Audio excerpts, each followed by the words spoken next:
பறை என்பது இன்றைக்கு ஒரு இழிவான சொல்லாக மாறி இருக்கிறது. அதனால் அந்த கருவியும் இழிவாக பார்க்கப்படுகிற சூழல் அமைந்துவிட்டது. அந்த கருவியால் ஒரு இனம்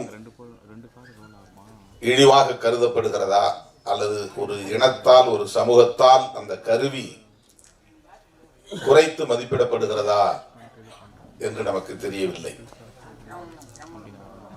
ஆனால் இது ஆதி சிவன் அடித்த பறை என்று கவிஞர் சினேகன் அவர்களின் வரிகளில் அண்ணன் தேனிசை தென்றல் அவர்கள் அமைத்திருக்கிற இந்த பாடல் நம் கவனத்தை ஈர்த்தது. சங்கரபச்சான் அவர்களின் படத்திலே பறை பறை பறை என்று ஒரு பாடல் ராகவா லாரன்ஸ் அவர்கள் நடித்திருப்பார். அது தமிழகத்தில் ஒரு பெரிய தாக்கத்தை ஏற்படுத்தியது. அதன் பிறகு பறை என்கிற சொல் இழிவானதல்ல, அது மாண்புமிகு என்கிற பெருமைக்குரியது என்கிற வகையிலே இந்த திரைப்படத்திற்கு பெயர் சூட்டி இருப்பது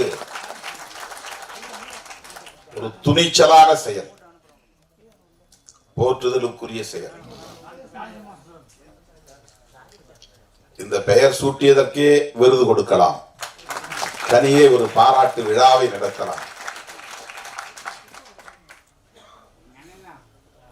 இயக்குனரின் துணிச்சலை, கதை எழுதியவர்களின் துணிச்சலை நான் மனமாற பாராட்டுகிறேன், வாழ்த்துகிறேன்.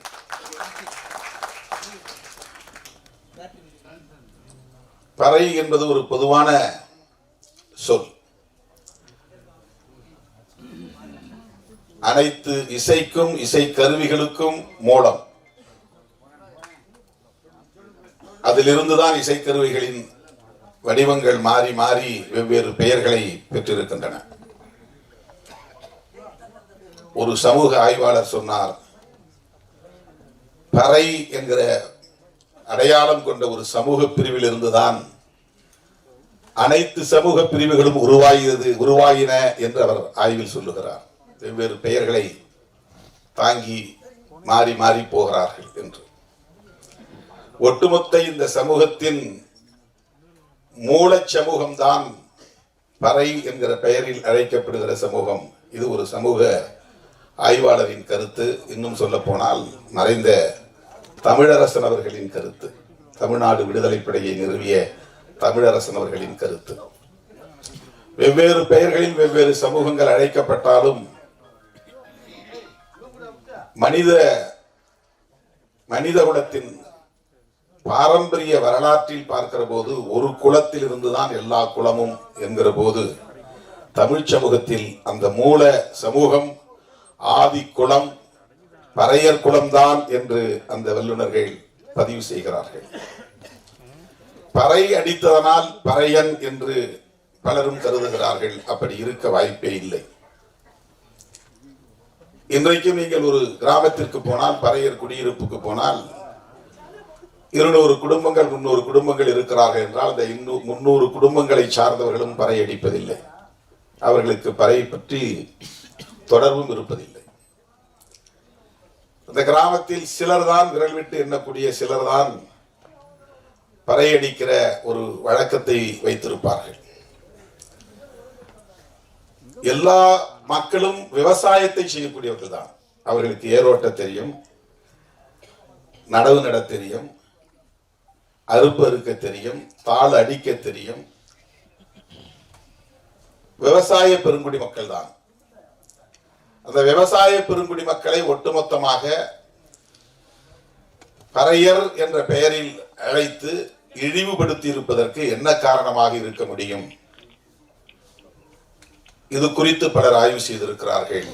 அதற்கு ஒரே காரணம்தான், இது மூல சமூகம், ஆதி சமூகம். அதிலிருந்து தோன்றுகிற ஒவ்வொரு புதிய சமூகமும் அதிலிருந்து தன்னை தனிமைப்படுத்தி, அந்நியப்படுத்தி, பிரிவுபடுத்தி காட்டிக் கொள்வதற்காக அந்த ஆதி சமூகத்தை இழிவுபடுத்துவதை ஒரு பண்பாடாக இங்கே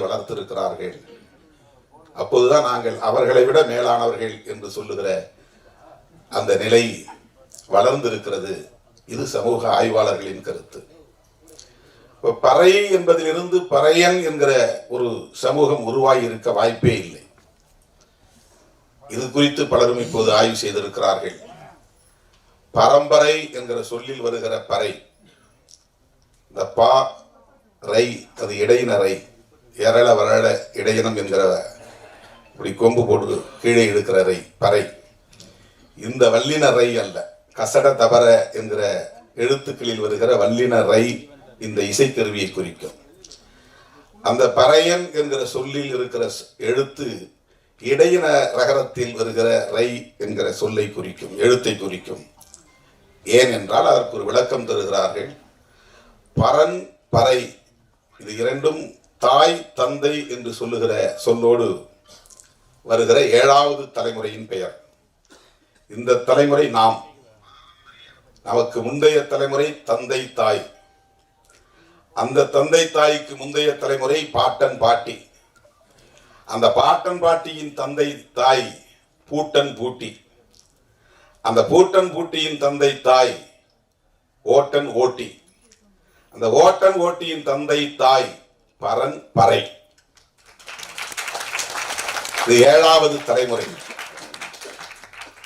ஆதிக்குடி, அந்த பரனுக்கும் பறைக்கும் பிறந்தவர்கள் சேயோன் சேயோல், சேயோனுக்கும் சேயோனுக்கும் பிறந்தவள் ஓட்டன் ஓட்டி, ஓட்டனுக்கும் ஓட்டிக்கும் பிறந்தவர்கள் பூட்டன் பூட்டி, பூட்டனுக்கும் பூட்டிக்கும் பிறந்தவர்கள் பாட்டன் பாட்டி, பாட்டனுக்கும் பாட்டிக்கும் பிறந்தவர்கள் தந்தை தாய். இன்றைக்கு நாம் இது 7 தலைமுறை குறிக்கிற ஒரு சொல்லாடல் தமிழிலே உண்டு.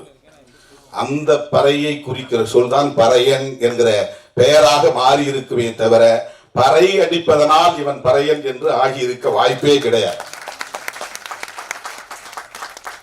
ஆனால் சமூகத்தால் ஒடுக்கப்பட்டு, அதிகாரம் பறிக்கப்பட்டு, நிலம் பறிக்கப்பட்டு, ஆயுதம் பறிக்கப்பட்டு, எல்லா வகையிலும் ஒடுக்கப்பட்டு அவன் மேலெழ முடியாத அளவுக்கு வீழ்த்தப்பட்ட ஒருவனை பறையன் என்று அழைத்து, அதனால் அவன் பயன்படுத்திய கருவியையும் இழிவாக பார்க்கிற ஒரு நிலை, அவன் பயன்படுத்திய பொருள் என்பதனால் இழிவாக பார்க்கிற நிலை, அவன் பேசுகிற தமிழ் என்பதனாலேயே இன்னும் தூய தமிழ் சொல்லை பேசக்கூடியவனாக இருக்கிற காரணத்தினாலேயே தமிழ் பேசுவதை அவமானமாக கருதுகிற புதிய தலைமுறை வளர்ந்திருக்கிறது. சாதம் சொன்னாதான் மரியாதை, சோறுன்னு சொன்னா அது சேரியில பேசுற பாஷை. சோறு திங்கிறேன்னு சொன்னா அது என்ன சேரி பையன் மாதிரி பேசுறேன். சேரி என்பது சேர்ந்து வாழும் இடம். பார்ப்பனர்கள் சேர்ந்து வாழுகிற இடம் பார்ப்பன சேரி, அது நடைமுறையிலே இருந்திருக்கிறது. பார்ப்பனர்கள் வாழுகிற இடம் பார்ப்பன சேரி, பல்லர்கள் வாழ்ந்து சேர்ந்து வாழும் இடம் பச்சேரி, பல்லு சேரி பச்சேரி, இடையர்கள் வாழ்ந்து சேர்ந்து வாழுகிற இடம் இடைச்சேரி. எல்லா ஊர்களுக்கும் சேரி என்பது பொதுவான பெயர். ஆனால் அது இன்றைக்கு பறையர்களுக்கு மட்டுமே உரிய பெயராக மாறி நிற்கிறது. தோல் கருவிகள், எல்லா கருவிகளும் பறையிலிருந்து தோன்றியது. மற்ற தோல் கருவிகளுக்கெல்லாம் சமூகத்தில் மரியாதை. ஆனால் அவன் பயன்படுத்துவதனாலேயே அது இழிவான கருவி, இழிவான பொருள் என்று பார்க்கிற ஒரு உளவியல் இங்கே கட்டமைக்கப்பட்டிருக்கிறது. இதைத்தான் மாற்ற வேண்டும். பொது உளவியலில் இந்த இழுக்கு இருக்கிறது, அதை துடைத்தெறிய வேண்டும் என்றுதான் பெரியார் கனவு கண்டார், புரட்சியாளர் அம்பேத்கர் கனவு கண்டார். அதைத்தான் நாம் பேசுகிறோம். அந்த அரசியல் புரிதல் இருப்பதனால் தான் விஜய் சுகுமாரன் இந்த படத்திற்கு மாண்புமிகு பறை என்று பெயர் சூட்டியிருக்கிறார். ஆனா ரொம்ப அருமையா சொன்னாங்க. நாடோடி மன்னன், நாடோடி என்பவன் ஏதும் இல்லாதவன், மன்னன் என்பவன் ஆட்சி அதிகார பீடத்தில் இருப்பவன். ரெண்டையும் சேர்த்து ஒரு பெயர் வைப்பதை போல மாண்புமிகு என்பது பெருமைக்குரியது, பறை என்பது இழிவானது. இந்த இரண்டையும் இணைத்து மாண்புமிகு பிரதமர் என்று சொல்லுவது போல், மாண்புமிகு முதலமைச்சர் என்று சொல்லுவது போல், பிரதமர் என்கிற இடத்தில் பறையை வைத்த பெருமை இந்த இயக்குனருக்கும் இந்த இயக்க படத்தின் குழுவினருக்கும் உள்ளது. மாண்புமிகு பிரதமர், மாண்புமிகு முதலமைச்சர் என்று சொல்லுவது போல் மாண்புமிகு பறை என்று சொல்லுகிற அந்த துணிச்சல், அது ஒரு அரசியல் புரிதலில் இருந்து மட்டும்தான் செய்ய முடியும். அப்படிப்பட்ட ஒரு படத்தில் தம்பி சிவா போன்றவர்கள் இன்றைக்கு நடித்திருக்கிறார்கள் என்றால் அண்ணன் லியோனி அவரிடம் அவர் கற்றுக்கொண்ட அரசியலும் தான் அதற்கு அடிப்படை. சில பேர் இல்லைங்க இந்த படத்தை நான் நடிக்க எனக்கு விருப்பம் இல்லைன்னு சொல்றதுக்கு வாய்ப்பு இருக்கு. சாதியவாத சிந்தனை உள்ளவர்களால் இப்படிப்பட்ட படங்களில் நடிக்க விரும்ப மாட்டார்கள், பெயர் வைப்பதற்கும் உடன்பட மாட்டார்கள். அப்படியே இயக்குனர் பெயர் வைத்தாலும் இந்த படத்தில் நான் முதலாக போய் அறிமுகமாக வேண்டுமா? இப்ப படத்துல முதல் படத்தை நடிச்சாக்கா அந்த படத்துடைய பெயர் சேர்ந்து போகும். சில பேருக்கு பெயர் முன்னெட்டுல சேரும். அப்போ இவருக்கு என்ன முன்னெட்டு வரும்? அவருக்கு ஒரு தயக்கம் வரும். ஆனால் நான் ஒரு பறையனாகவே வாழ வேண்டும், பறை கலைஞனாகவே வாழ வேண்டும் என்று திண்டுக்கல் சக்தி கலைக்குழுவில் போய் நான் ஒரு மாதம் பயிற்சி பெற்றேன் என்று சொல்லுகிற அந்த துணிச்சல். மறைந்த கவிஞர் இன்குலாப் சொல்லுவார், பார்ப்பனியத்தின் கொடூரத்தை உணர நீ பறையனாய் வாழ்ந்து பார் என்று அவர் கவிதை எழுதியிருப்பார். பார்ப்பனியத்தின் கொடூரத்தை உணர நீ பறையனாய் வாழ்ந்து பார். அவரவர் இருப்பிலிருந்து எல்லாவற்றையும் பார்க்கிறோம். பிறரின் நிலையில் இருந்து அவர்களை புரிந்து கொள்வது என்பது அது ஒரு தனி பயிற்சி. அண்ணன் பாக்கியராஜ் என்ன சொன்னார், எவ்வளவு நகைச்சுவையோடு அது சொன்னார். ஒரு மணி அடிச்சுக்கிட்டே தீபாராதனை காட்டுறதுங்கிறது சாதாரண ஒரு வேலை இல்லை. அதுக்கும் ஒரு ஞானம் வேண்டும், பயிற்சி வேண்டும். சர்வர் வேலை செய்யறதுக்கு ஒரே நேரத்தில் 10 பேர் வருவான், 10 விதமா ஆர்டர் பண்ணுவான். அது அனைத்தையும் கேட்டு மனசுல ஞாபகத்தில் வச்சு அதை போய் ஆர்டர் பண்ணி வாங்கிட்டு வந்து எவன் எது கேட்டானோ அவன்கிட்ட கொடுக்கணும். அவனுக்கு தகுந்த மாதிரி பில் போட்டு வாங்கி கொடுக்கணும். இது எவ்வளவு பெரிய பணி தோழர்களே. பறையனாய் வாழ்வது என்பது அவ்வளவு கடினமானதல்ல. நீ மன்னனாய் வாழ்ந்து விட முடியும் இந்த சமூகத்தில், ஒரு பறையனாய் வாழ முடியாது என்பதுதான் இன்குலாப் அவர்களின் அனுபவம். ஒவ்வொரு நாளும் ஒவ்வொரு களத்திலும் அவர்கள் சந்திக்கிற அவமானங்களும் இழிவுகளும் அவமதிப்புகளும் தாங்கிக் கொள்ள முடியாது.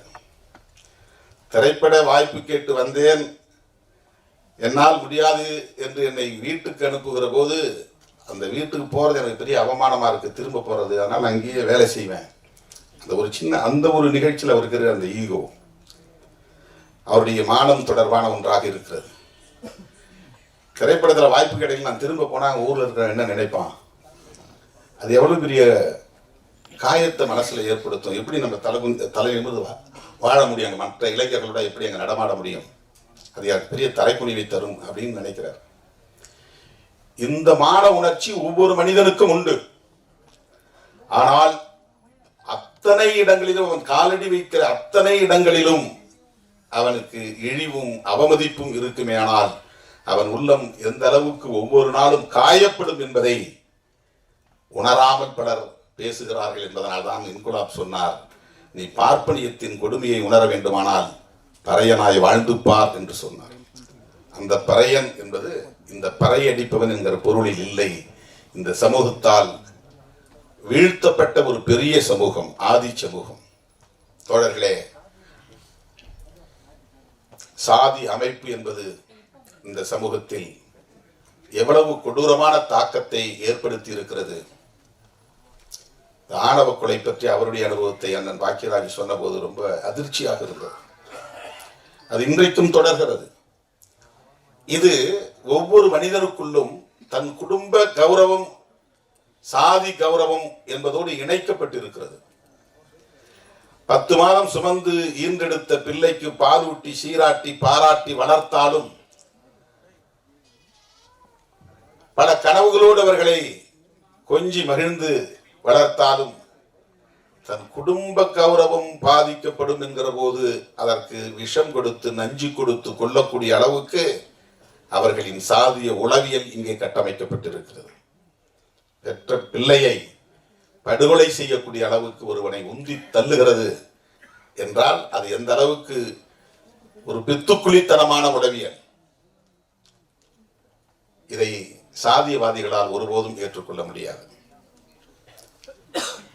ஆனால் இதை எதிர்த்து போராட வேண்டும் என்கிற உணர்வு இன்றைக்கு திருமாவளவன் போன்றவர்கள் வந்த பிறகு நிகழ்ந்ததல்ல. 2000 ஆண்டுகளாக இந்த போர் நடந்து கொண்டே இருக்கிறது. சாதி இரண்டொழிய வேறில்லை என்று அவ்வை பாட்டி சொன்னதிலிருந்து ஆண் சாதி பெண் சாதி ஆக இரு சாதி வீண் சாதி மற்ற எல்லாம் என்று சித்தர் காலத்தில் பாடிய காலத்தில் இருந்து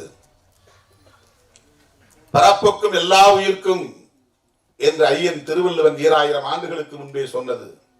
இவையெல்லாம் இந்த சாதிய கட்டமைப்பை எதிர்த்து நடத்திய யுத்தத்தின் எச்சங்கள், பதிவுகள். நாம இன்னைக்கு புதுசா பேசல. இத ஐயன் திருவள்ளுவனே இந்த சாதி அமைப்பு கூடாது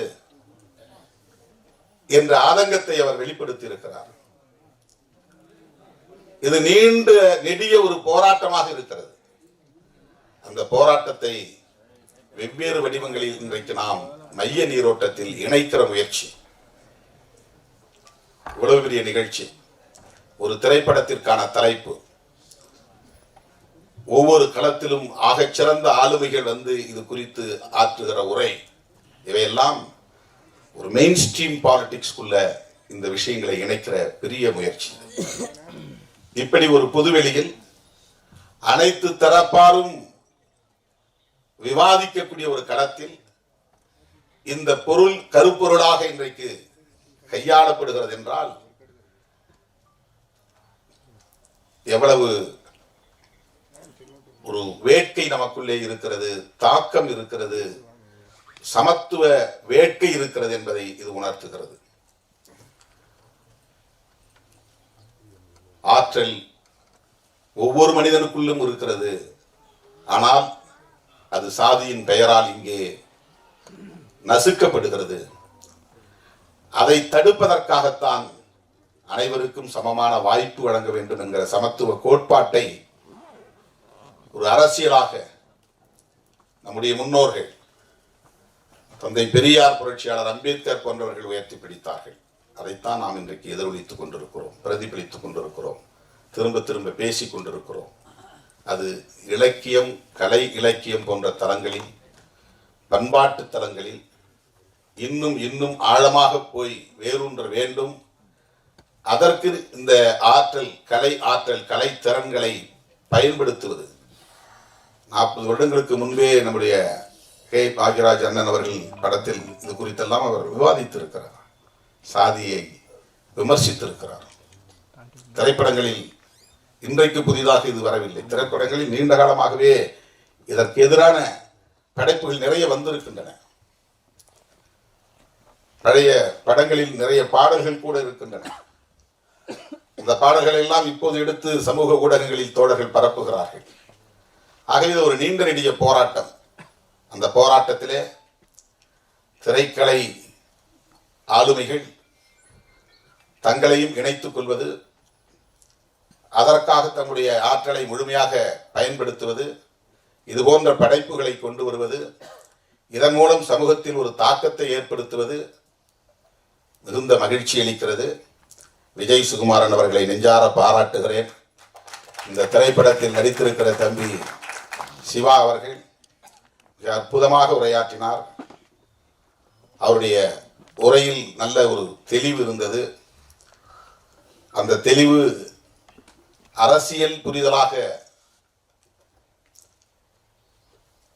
ஒரு நீண்டகால அரசியல் தொலைநோக்கு பார்வை உள்ளதாக நான் புரிந்து கொள்கிறேன். இது போன்ற கலைஞர்கள் தான் திரைத்துறையை கையில் எடுக்க வேண்டும், பயன்படுத்த வேண்டும். ஏன்னா நிறைய பேர் சாதி பெருமை பேசுகிற படங்களையும் இயக்குகிறார்கள், நியாயப்படுத்துகிற இயக்குநர்களும் இருக்கிறார்கள். ஆணவ கொலை கூட அது கருணை கொலை என்று சொன்னால் அது மெர்சி கில்லிங். இது ஆணவ கொலை, தமிழ்ல கௌரவ கொலைன்னு சொல்லுவாங்க. அதாவது ஹானர் கில்லிங் அப்படிங்கிறத, அதை நாம அது ஹானர் இல்லை, கௌரவம் இல்லை, ஆணவத்தால், சாதி ஆணவத்தால் நடத்துகிற கொலை என்று ஆணவ கொலை என்கிறோம். அந்த ஆணவ கொலையை நியாயப்படுத்துகிறார்கள். நமக்கு கவலையாக இருக்கிறது. திரைத்துறையை இப்படிப்பட்ட பிற்போக்கு சக்திகளின் கைகளில் ஒப்படைத்து விடுமோ இந்த சமூகம், மதவாத அரசியலையும் சாதியவாத அரசியலையும் நியாயப்படுத்துகிற கும்பலின் கைகளில் இந்த துறை சிக்கிக்கொள்ளுமோ என்கிற கவலை இருந்த சூழலில் விஜய், சுகுமார், சிவா போன்ற தோழர்கள் வந்திருக்கிறார்கள்.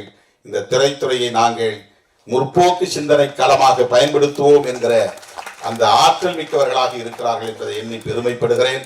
இந்த திரைப்படத்தில் நாம் முழுமையாக பார்த்தால்தான் என்ன கதை கருப்பொருளாக இருக்கிறது என்பதை அறிந்து கொள்ள முடியும்.